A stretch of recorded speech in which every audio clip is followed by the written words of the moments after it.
Thieves! They're dirty, dirty criminals. But sometimes there are gentlemen thieves, and often in fiction we will see heroic outlaws, or at least protagonist ones. Oftentimes, these thieves are thrill-seekers, looking for high-risk adventures, and in the case of these two, they have hopes to continue the legacy that their predecessors created, which they both happen to be the third of in said line. Lupin III, the thief of a legendary lineage. And Kaito Kid, the magician under the moonlight. For this episode, both characters will be composited. This means that every part of the Lupin III series, the movies, and of course the original manga will all be included. For Kid, it's the same story, with anime original episodes and the film series being included, along with the original Magic Kaito and Detective Conan manga series. Things such as their Puyo Puyo cameos, among other strange crossovers, won't be included, however. Some more canonically viable crossovers, such as Kid's crossover of Yaiba, will be included, however. We'll also be using Lupin's crossover of Detective Conan, which actually teases a fight between Lupin and Kaito Kid at the very end, claiming it'll come out in 2020. It was a joke from them, but now it actually is 2020, and here we are, so I guess it happened after all. With all of that said, he's Max and I'm Ducko. Let's see which of these two mischievous thieves will outfox the other. Arsène Lupin, one of the most famous fictional thieves of all time, inspiring many characters and pieces of media. However, some of these instances are more blatant than others, and the most famous instance of this would probably be Japan's spin on the story, Lupin III.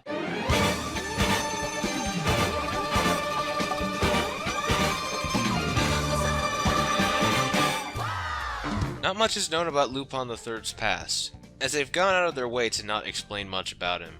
What we do know is that he's the third in line of the legendary family of thieves, starting with our son Lupin I. The more recent Lupin we have now has followed in his footsteps, becoming an international thief, working alongside the likes of Jigen, a master marksman, Goemon, a modern samurai, and Fujiko, a lady thief who uses more unconventional methods. Whoa. Lupin and his crew have been on many adventures since they formed together. He's defeated the Count of Cagliostro, stole Christ the Redeemer and the Statue of Liberty, stolen from aliens, broken into human experiment labs, bested an entire cult, and even, hung out with the Justice League. Is he as mighty as them? Not necessarily, but he's nothing to sneeze at. Lupin was able to throw a spear with enough force to shatter a helicopter's window. He should scale the characters who can dive in the money and swim around in them like Scrooge McDuck. Alongside Jigen, he was able to catch a falling plane that was several times his size, and he could smash through a metal wall or just straight up bend metal.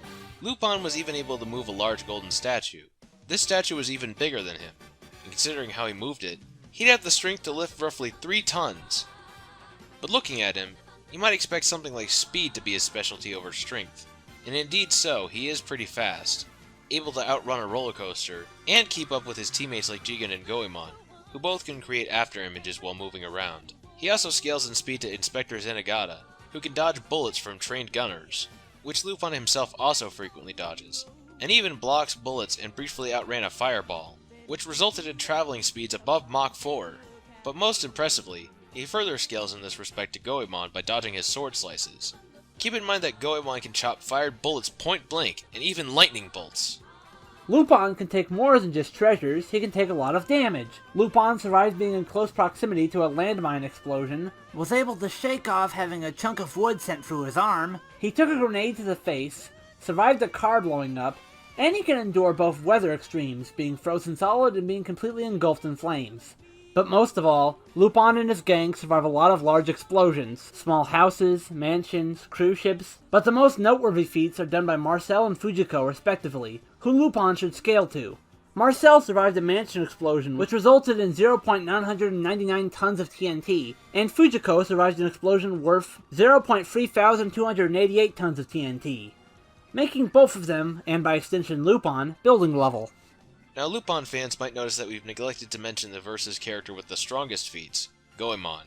Lupin has fought on par with him, so shouldn't he scale to the tornado, cloud, and shooting star slicing he's done? Sadly, no. Every time Lupin and Goemon have fought, Lupin has had to dodge Goemon's attacks. So while speed scaling is fine, scaling to his sword's power is unreasonable. The one time Goemon went all out and actually sliced Lupin, Lupin was out. He didn't die, but he was pretty close. Plus, Lupin is consistently baffled by the stuff Goemon pulls off, implying he isn't capable of matching the blade's strongest slices. You also gotta be agile to maneuver around and make quick getaways. And Lupin does just that. He can jump off of a motorcycle, over a van, then land back onto said motorcycle, jump from building to building, or even from a castle to a far-off tower, albeit with a running start, but still. He also jumped off of a moving motorbike, and grabbed onto a plane up in the air, further proving his athletic skill around moving vehicles. Most impressively, however, Lupin was able to travel through a room filled with these needle-like lasers that would instantly fire once detecting movement. Lupin was able to dodge basically all of them, except for when he was briefly distracted by a cane. Don't worry, he still dodged the rest, and made the landing successfully. For fighting skill, Lupin is great at hand-to-hand combat. He was able to disarm Fujiko without his head, he can take on armies of strong soldiers with no weapons of his own, and he's even taken on policemen with nothing but a fish. Plus, he's capable of fighting on par with Goemon, who even considers Lupin as one of the deadliest fighters on Earth.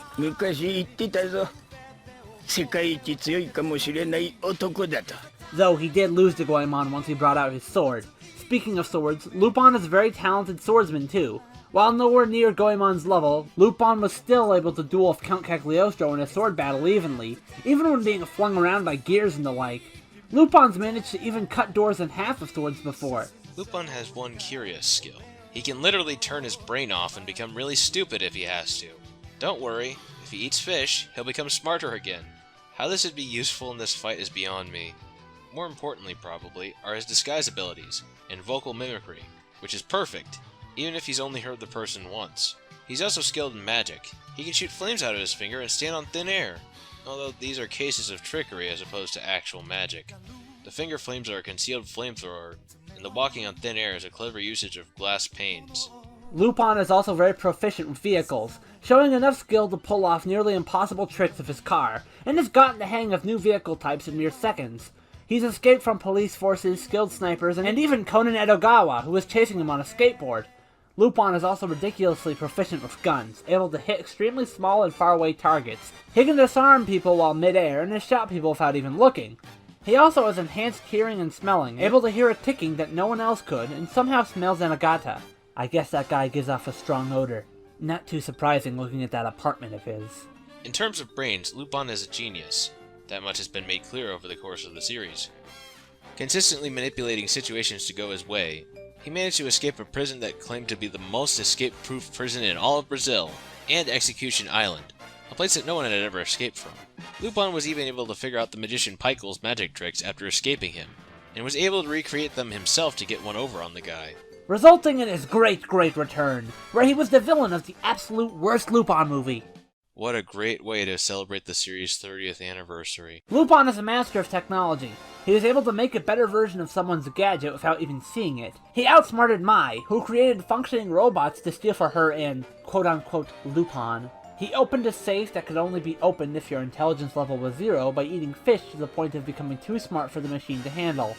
Also, Lupin once spent an entire year in prison claiming he wasn't Lupin, then, at the last minute, switched places with a security guard minutes before his own execution, walking out while the guard taking his place was dragged out to the electric chair, yelling out that he wasn't Lupin. Wow, that's actually pretty harsh. Yes, Lupin can actually be pretty cruel, but in general, Lupin is a free spirit who enjoys a challenge when he goes on his heisting adventures, which often leads him into dangerous or even reckless territory. He can be cocky, carefree, and a charmer, but when it's time to get serious and focus on the job at hand, he can be determined. He's willing to kill, but only when he's feeling seriously threatened.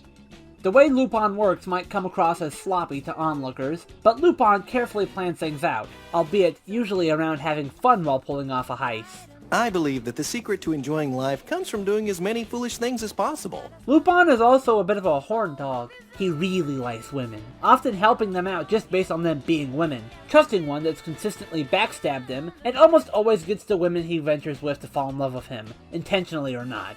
It's marginally thanks to that charm and charisma of his. Unfortunately, he has some slightly less charming qualities with Fujiko, often forcing himself onto her. Also, he always gets his comeuppance before that goes anywhere. Most commonly, Lupin will be seen wielding his trusty Walther P-38, which is his preferred firearm of choice. He's wielded other guns in the past, but this is the one he'll pick if he has the choice. On his wrist is his watch, which also doubles as a grappling hook. He's also been seen using a regular grappling hook, which can hold multiple people simultaneously, and he's got a pocket knife, which he can throw with great proficiency. Lupin's iconic vehicle of choice may not seem like much on the outside, but it's actually very capable of performing feats that would be impossible with an average car.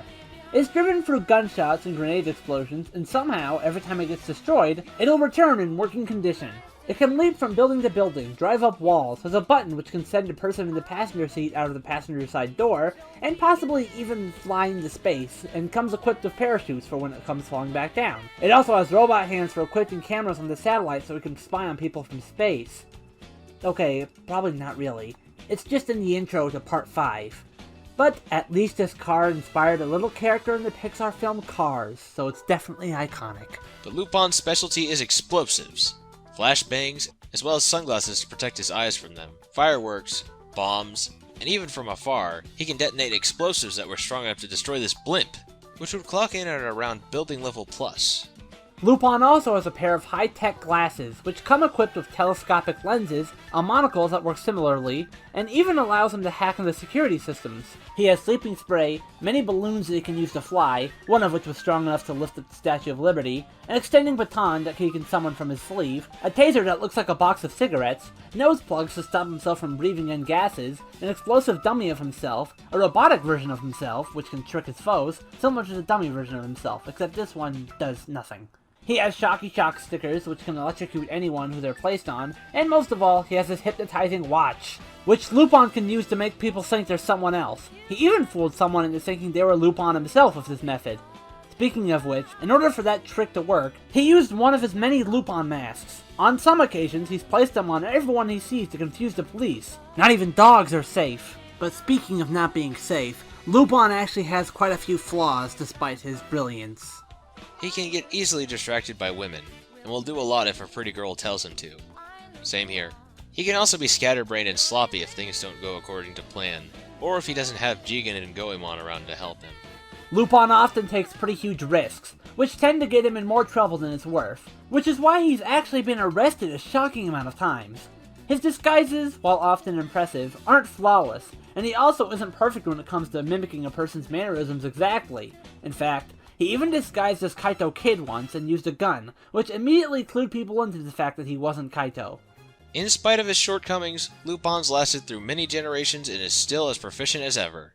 His grandfather would be proud. あ、そうだ。僕もおじさんに一つ聞いていい？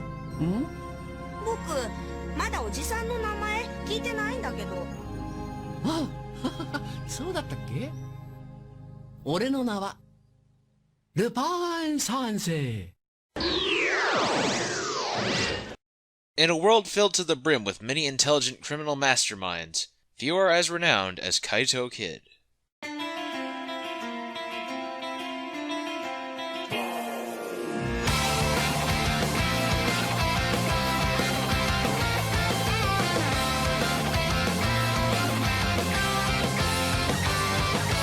The mantle of Kaito Kid was not always in possession of who we are discussing today, however, originally belonging to Toichi Kuroba, who time and time again left the police flabbergasted of his magical prowess.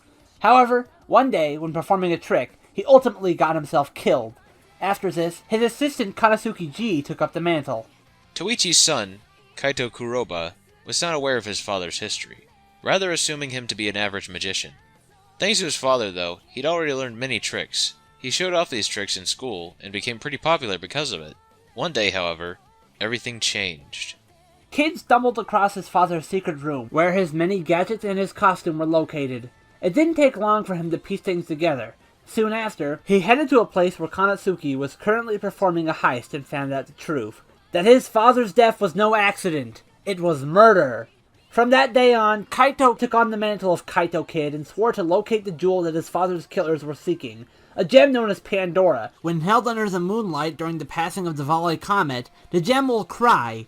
These tears are said to grant anyone who drinks them immortality. Kid now steals every jewel he can find and holds them up to the moonlight to see if they're the right one, while he's had no luck so far. The day he sees that he's found Pandora, Kid vows that he'll shatter it to prevent the people who killed his father from having eternal life.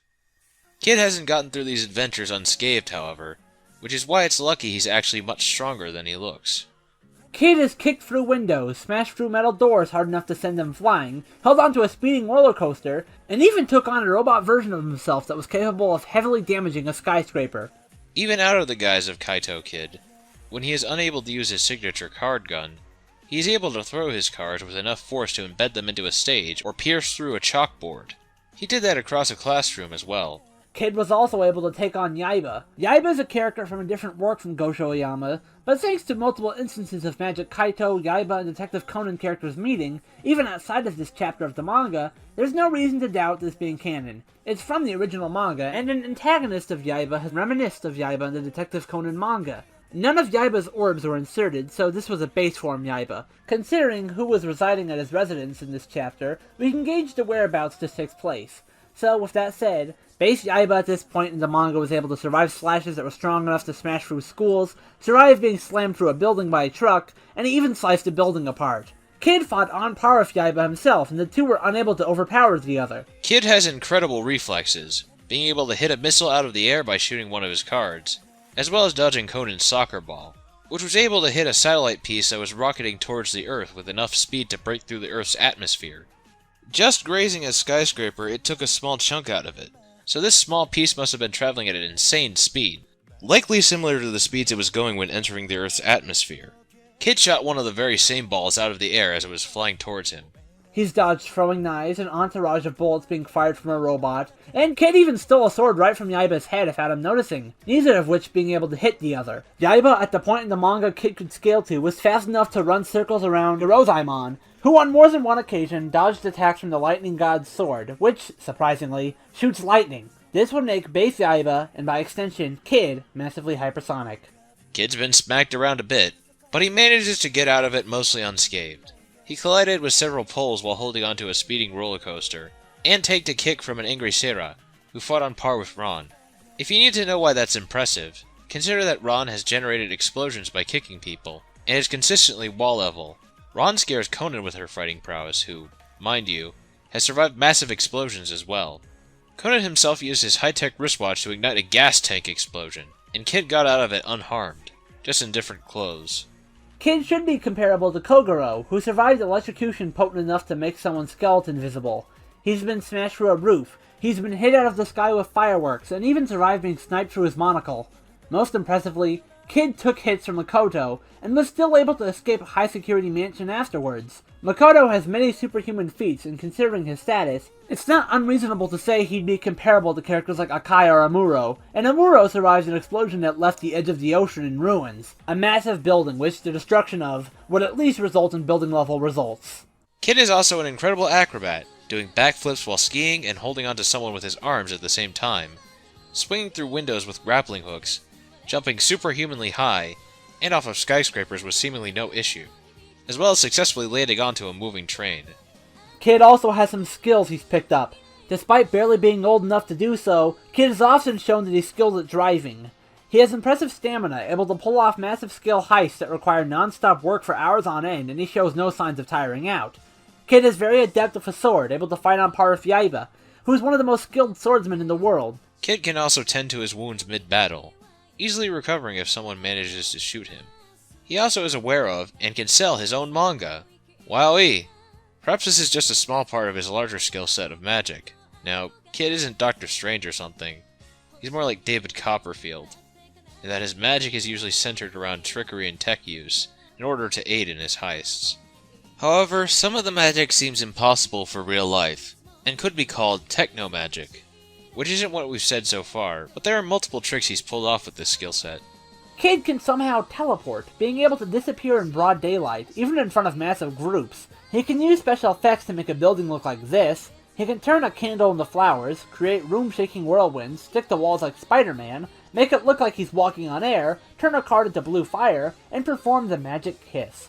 When he makes out with someone, they will become entranced and will tell him whatever he asks for, although it's only ever been shown to work on women. Probably his most unorthodox and hardest to explain ability is his ability to randomly bring people into a long hallway with a barrage of purple petals. This hallway is a gauntlet of pop-ups shaped like Kid, fiery rings you have to leap through, bottomless pits, and pigeons under hats that fly at you. Kid can do this without notice. Once you clear said gauntlet, you return to where you were before you were transported there. And finally, Kid can disguise himself as just about anyone. He's disguised himself as people of every shape and size, men, women, and even a child once. Kid's disguising ability is uncanny, even able to fool an entire police force who work with the person who he disguised himself as daily. He even disguised himself as someone he only saw from a picture. He's also able to perfectly mimic voices without any voice-changing equipment. Even voices as far off as Ron's, to the point that it fooled Conan.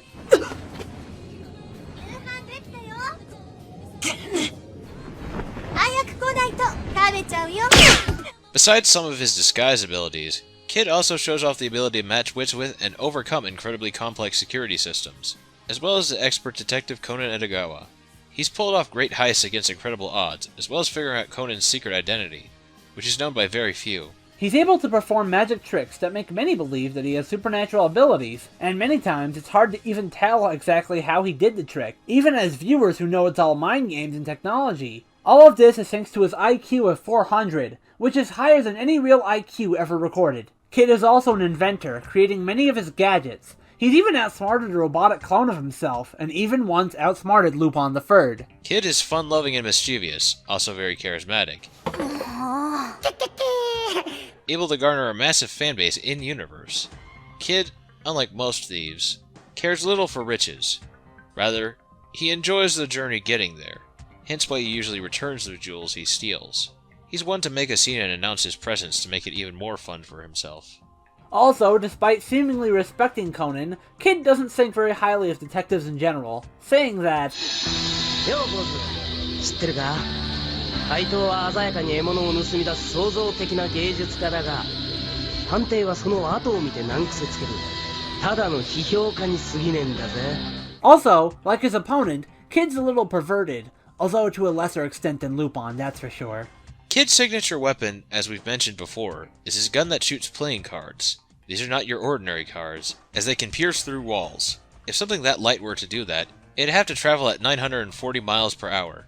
But considering that they intercept Conan's soccer balls, they're likely much faster, and if he's out of ammo, he can use a grappling hook to make a quick getaway. That grappling hook can smash straight through glass, as seen when you use it against a great big glass structure. Kid's cards also have purposes beyond simple ammunition, as certain specialized cards can be turned into smoke bombs that shoot out blinding pink mist, or even fire.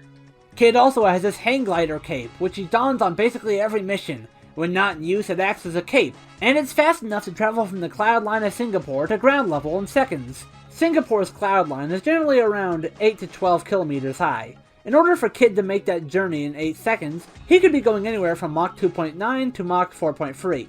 His glider is also equipped with a propeller, which allows him to fly without needing to jump from somewhere high. He can just run and instantly get serious air, allowing him to fly around Singapore at high speeds. Kid can detach the cape from his outfit by removing the belt around his waist. However, it will remain attached to him via a controller that Kid has attached to the glider with a thin wire. Pressing a button on the controller can pull Kid back up to his cape. Under that cape is another surprise, his turbo-engine scooter, which allows Kid to travel at great speeds and even allowed him to travel down the side of a skyscraper. Similarly, Kid has a pair of rocket shoes, which propel him forward at great speeds, allowing him to travel along thin ropes. He even continued gliding across a tightrope after one end was cut off. He also has his late father's car, which is located in his secret room, although it doesn't seem to have any special abilities or anything. But considering his driving skills, this could come in handy.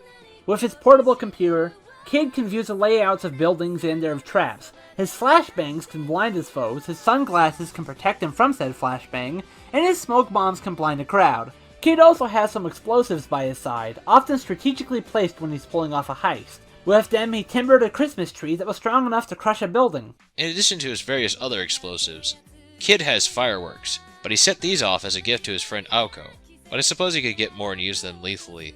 Kid also has anesthetic powder that can completely paralyze not just one person, but a decent-sized group of grown men if they were to breathe it, rendering them completely immobile. He's also got a sleep bag that releases sleep-inducing gas into a room. Luckily, Kid also has a gas mask to prevent him from breathing in his own gases or powders. Kid has magic matches that, despite being matches, when blown into can create flames similar to that of a flamethrower, a listening device that you can latch onto things, and he has a blow-up dummy realistic enough to make people think it's actually him. Also necessary to have on heists may be laser-detecting goggles. Kid also has a big ol' air balloon for making getaways, a flashbang baton, an obstacle dummy, and even an army of pigeons that follow his every order. Most, if not all of the things we mentioned, are stored on or in Kid's costume. It can be worn beneath his disguises, and it's even fireproof. When Kid was completely covered in flames, he was unaffected. His hat can fly all around while spinning, and Kid can even come out from underneath his hat somehow. Turns out Lupin may have something over Kid for sure, as Kid has ichthyophobia, a severe fear of fish, to the point of sometimes losing consciousness around them. But more seriously, Kid's disguises can also be found out, usually through small details that a skilled detective might be able to note, like putting a plaster on the wrong finger. Kid can also get really cocky, not to mention that much of what he does takes a lot of prep time, even approaching days of planning. However, his flaws have never stopped him from putting on one hell of a show. When Kaito Kid appears, you can bet he'll bring you the marvelous illusions that'll make your night shine.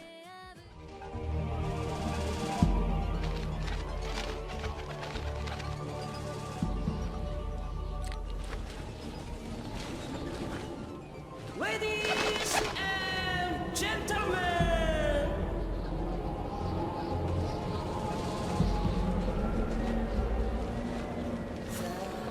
ショーの始まりだぜ。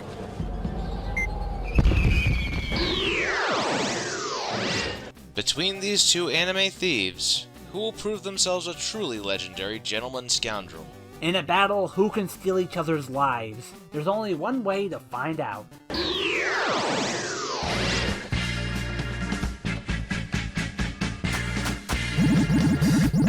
What the hell? I promised I'd get my revenge on that chump. I've got a score to settle.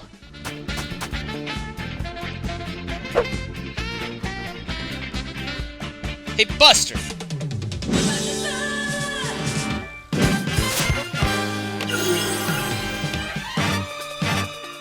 Oh, the great Lupin III. We meet again. Flattery won't get you far. We have a score to settle. I thought that we were pretty even. You framed me, I framed you. And you just stole that jewel right before I was going to collect it. I'm not leaving here without that jewel. Alright then. Come and get it.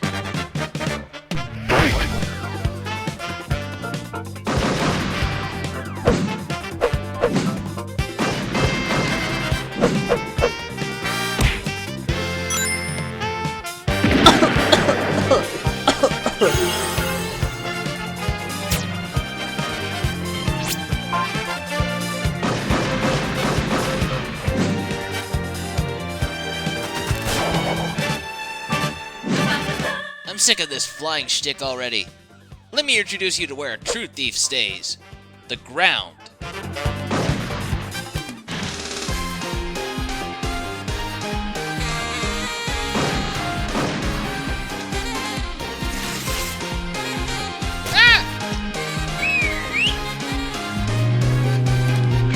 Toodaloo.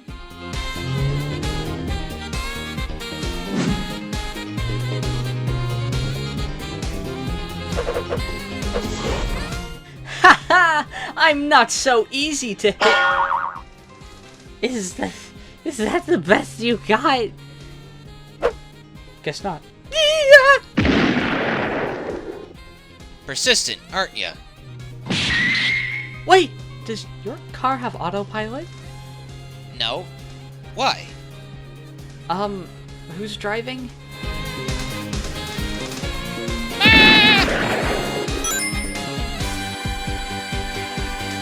Sorry, kid, but a master thief is okay when things get heated. Right you are, Mr. Lupin.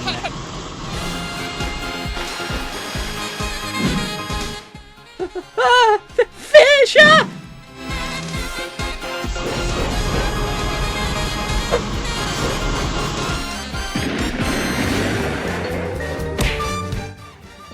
Mommy, make it stop. Sorry, kid.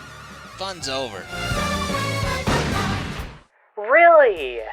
For me, the fun is just beginning.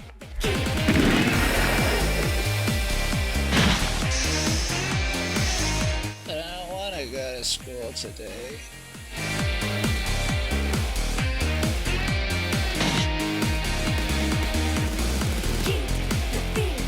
Ugh, all that and it's not even the right one! Alright, Lupin, you can have it.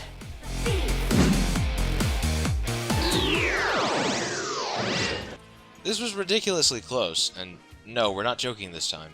Yeah, Kid and Lupin had a lot of weapons that countered each other, and in terms of physical stats, they were equals all around the board. Both can scale to lightning timing samurai, and both can scale to people who have survived similarly large explosions, and have feats that would put them in the building level range in general. This puts both of them at massively hypersonic and building level, so physically they were identical.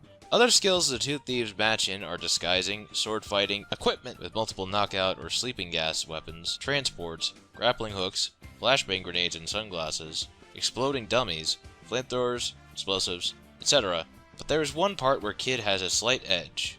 Kid's signature card gun was potentially superior to Lupin's iconic gun, considering the cards it shoots out can pierce metal and stone, meaning it could very likely pierce Lupin's bullets and still come after him. Plus, his actual attire helps him. Not only can it straight up make him invulnerable to fire, while the same thing still hurts Lupin a lot, it also grants him flight, which will give him a major mobility advantage over Lupin, if him being able to literally teleport wasn't enough. Lupin did have explosives that could put Kid down, but those needed to be set up in advance and detonated from a distance. Considering how smart Kid is, it's very unlikely he'd fall for such a thing. But otherwise, with physical stats and equipment being mostly equal, we can't just determine it solely based off of the card gun or attire. We really have to get it down to the wire, and get into the specifics of both characters. Lupin messes around more, generally. While he usually does have workaround planned, he's the only one whose workarounds have actually failed, since he has been arrested quite a few times in the past. Kid is also a lone thief. Lupin usually at least has Jigen to give him backup. Even when dealing with fellow magicians, Jigen always stood by him. Speaking of which, while Lupin did indeed figure out Paikal's tricks and later use them against him, the first time he encountered Paikal, he was barely able to compete with him and had to recoup, so it's unlikely that the same could be done here. Even in their canonical meeting, Lupin didn't even seem to know Kid used a card gun, so it's unlikely he knows about Kid's more obscure tricks. Also, overall, Kid was smarter. I mean, he canonically predicted Lupin's next move and got one over on him, while Lupin's shown off superhuman intelligence, so have Kid and Conan. Speaking of which, Conan figured out Lupin's plans and even claimed it to be easy, although this could have been him being cocky. Either way, Kid's tricked Conan before, and Conan's figured Lupin out. Not to mention that, between the two, Kid's the only one who's had the ability to mend his wounds on the fly, shown when he was shot in the fist of the blue sapphire, and yet was able to keep on trucking after busting out the old med kit. When Lupin was shot and was similarly injured, his friends and an old man needed to help him out. Lupin was the better fighter up close, but whenever Kid's found himself against a better hand-to-hand fighter, he's been able to escape thanks to his flight and teleportation. It's unlikely Lupin will be able to fully utilize that fighting skill of his when he'll have no real way of getting in close without Kid up and disappearing. Also consider that Jody, a character from Detective Conan with no magic, was able to sneak up on Lupin. There's no reason to assume a character from the same universe who can also teleport couldn't do the same. Really, this fight could go in different ways, and arguments could actually be made for either coming out on top. They both have ways to easily defeat the other, and since neither has the speed advantage, it's hard to tell who'd be able to pull it off first. But, with Kid's superior intelligence, greater mobility, and odd techno-magic, we believe that he would come out on top. Making this multiverse match's winner, Kaito Kid. Kaito Kid のショーはひとまずこれにてお開きです。ではまたいつか月下の淡い光のどこかでお会いしましょう。